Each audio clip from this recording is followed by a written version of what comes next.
বাসে যে নদী ভাঙ্গি সব লই যাইতে আছেন।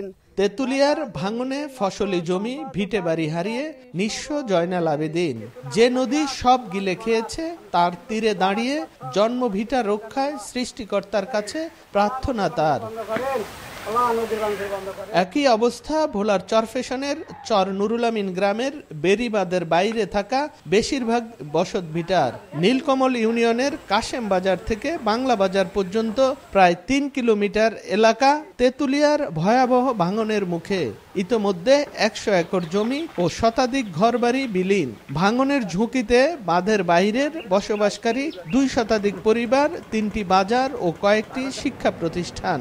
এছাড়া নুরাবাদ ইউনিয়নের গাছিরখাল ও আহমদপুর ইউনিয়নের ভারানী বাজার এলাকায়ও ভাঙন দেখা দিয়েছে।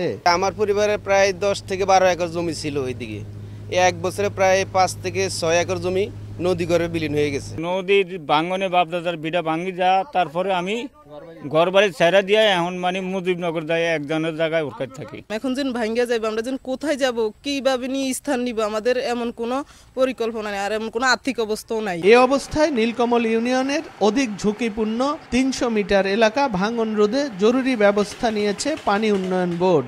ইতোমধ্যে ১১০ মিটার এলাকায় ৩০ লাখ টাকা ব্যয়ে জিও ব্যাগ ডাম্পিং করা হয়েছে। স্ট্যাটিক রিপোর্টের ভিত্তিতে এখানে ডিপিপি প্রণয়ন করে এবং পার্মানেন্ট প্রোটেকশন ওয়ার্কের দিকে আমরা যাব। তেঁতুলিয়া পারের নীলকমল, নুরাবাদ ও আহমেদপুর ইউনিয়নে ২ লক্ষাধিক মানুষ বসবাস করে। নাসির উদ্দিন লিটন, সময় সংবাদ, ভোলা।